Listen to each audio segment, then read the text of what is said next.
جی السلام علیکم ورحمۃ اللہ وبرکاتہ۔ گائز میں ہوں تیمور عباسی، اور میں نے آپ کو کل کی ویڈیو میں کہا تھا کہ انشاءاللہ آنے والے دن میں نیکسٹ ویڈیو بناؤں گا جس کے اندر میں آپ کو گنگا چوٹی کے اوپر والے مناظر دکھاؤں گا۔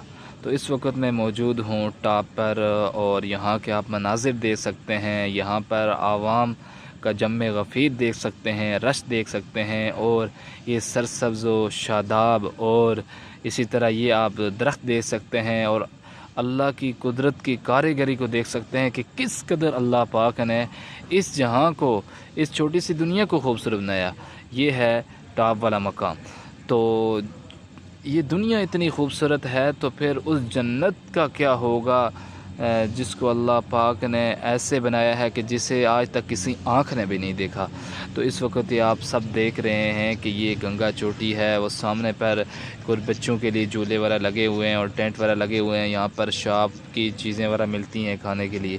اب تھوڑا سا میں مزید اوپر آیا ہوں، آپ کو یہ دکھا رہا ہوں اوپر سے نیچے کی طرف پہاڑوں کا نظارہ، اور یہ پوری گنگا چوٹی ہے۔ اور یہاں کے رش، آج بارش بھی ہوئی ہے، اور بارش کے بعد موسم بہت لذیذ ہے اور بہت مزیدار ہے، اور ہر طرف لوگوں کی آمد و رفت ہے اور رش ہے۔ تو یہ آپ دیکھ سکتے ہیں یہاں کے جنگل کیسے ہرے بھرے جنگلات ہیں۔ اور میں آپ کو بتانا چاہوں کہ وہ سامنے گاؤں ہے جو کہ انتہائی یعنی کہ گنگا چوٹی کے سامنے ہے، اور بہت ہی خوبصورت لوکیشن پر یہ واقع ہے۔ اور اب چونکہ میں اوپر ہوں اور اوپر سے آپ کو دکھا رہا ہوں کہ یہ اوپر سے نیچے، چونکہ یہ چوٹی ہے، چوٹی سے سب کچھ نیچے نظر آتا ہے، تو کس قدر یعنی کہ ساری چیزیں، سارے علاقے، کشمیر ایک طرف نیچے نظر آ رہا ہے، اور ہم بالکل اوپر کھڑے ہوئے ہیں۔ یہ سامنے آپ دیکھ سکتے ہیں کہ اللہ پاک نے کتنا حسین اور خوبصورت اس جگہ کو بنایا ہے۔ میں ابھی کیمرے کو روکوں گا، آپ غور سے دیکھنا کہ اللہ کی تقدیر کیسی ہے۔ یہ دیکھ سکتے ہیں کہ کتنا سرسب و شاداب ہے یہ جگہ، نیچرل بیوٹی ہے، نہ اس میں کوئی کیمرے کا کمال ہے، نہ یہاں کوئی فلٹر کا کمال ہے، عام سادہ سے ایک موبائل کے کیمرے میں بنی ہے، اور اس قدر یہ حسین ہے۔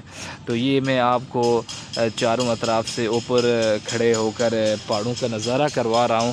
آپ دیکھ سکتے ہیں کہ کس قدر پیارا لگ رہا ہے، اور تھوڑا آگے چل کے میں بتاؤں گا کہ یہاں سے مزید اوپر جانے کے لیے بھی راستہ ہے، تقریباً آدھا گھنٹہ لگتا ہے، پھر مزید ایک ٹاپ پر آخری یعنی کہ چوٹی ہے جہاں سے اوپر کوئی چوٹی نہیں ہے، وہ بھی ہے، لیکن وقت نہ ہونے کی وجہ سے میں ابھی وہاں تک نہیں جا سکوں گا۔ یہ دیکھ سکتے ہیں یہ جو چوٹی ہے، یہاں سے مزید اوپر جانے کے لیے بھی ہے۔ اسی کے ساتھ اجازت چاہوں گا، والسلام علیکم ورحمۃ اللہ۔